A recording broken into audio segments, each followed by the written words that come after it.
গাজীপুরের কালিয়াকৈরে ঢাকা টাঙ্গাইল মহাসড়কের পাশে তিতাস গ্যাসের পাইপলাইন ফেটে বেশ কিছুদিন ধরে ছড়িয়ে পড়ছে গ্যাস। প্রায় এখানে ওখানে জ্বলছে আগুন। বিষয়টি জানলেও লাইন মেরামতের উদ্যোগ নিচ্ছে না তিতাস কর্তৃপক্ষ। এতে চরম ঝুঁকিতে রয়েছেন এলাকাবাসী, পথচারী এবং আশেপাশের শিল্প কারখানার শ্রমিকরাও। গাজীপুর থেকে ফারদিন ফেরদৌসের রিপোর্ট।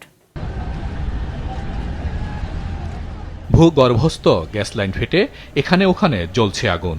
উপরে বিদ্যুতের লাইন, পাশেই গার্মেন্টস কারখানা। গত 2 বছরে গাজীপুরের কালিয়াকৈর তিতাসের আঞ্চলিক কার্যালয়ের কাছাকাছি এলাকায় এমন বেশ কয়েকটি ঘটনা ঘটেছে।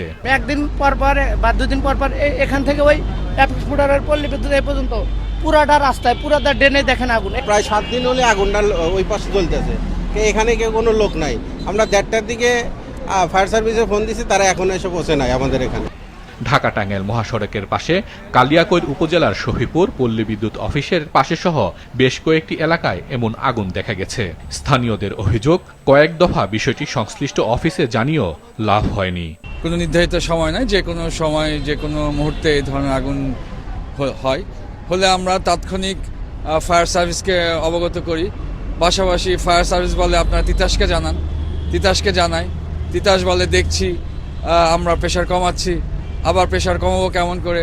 এই লাইনটা মেন লাইন, এটা যমুনা সেতু পর্যন্ত এই লাইন গেছে। অনেকবার ফায়ার সার্ভিস এসে এই আগুনটা নিভাইছে, তার 2-1 দিন পর পরে এই আগুনটা ধরতেছে।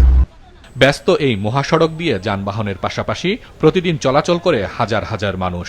পাশেই রয়েছে পোশাক কারখানা।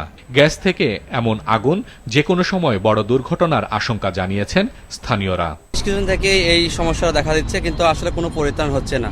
আসলে এখান থেকে বড় ধরনের একটা দুর্ঘটনা যখন হবে তখন আসলে দায়ভার নেবে কি? শিল্প এলাকা, মানুষের চলাচল খুব কঠিন হতে, রিস্কের মধ্যে পড়েছে। আগুনের খবরে সম্প্রতি ঘটনাস্থল পরিদর্শনে যায় তিতাস কর্তৃপক্ষ। তবে সাংবাদিকদের সাথে কথা বলতে রাজি হয়নি কেউ। প্রতিষ্ঠানটির জোনাল ব্যবস্থাপক ফোনে অবশ্য লিকেজের বিষয়টি স্বীকার করেছেন। আজকে 2 বছর যাবত এটাই হচ্ছে। ঢাকা টাঙ্গাইল রোডে বিভিন্ন জায়গায় লিকেজ। আমরা তো না হলেও প্রায় 25-30টার মতো লিকেজ মেরামত করছি। এখন কতগুলো আছে? এখন আপনি এটা বলতে পারবেন লিকেজ আপনার এমার্জেন্সি ম্যানেজার আমিনুর রহমান ব্যবস্থা নিচ্ছেন না কেন? এগুলো বিষয়ে আমি জানি না। লিকেজ বিষয়ে আমরা দেখি না, আমরা সেন্সে আছি তো, লিকেজের বিষয়ে আমরা জানি না। দ্রুত গ্যাস লিকেজ সমস্যার স্থায়ী সমাধান দাবি করেছেন এলাকাবাসী, গার্মেন্টস কর্মী ও পথচারীরা। মাছরাঙা নিউজ ডেস্ক।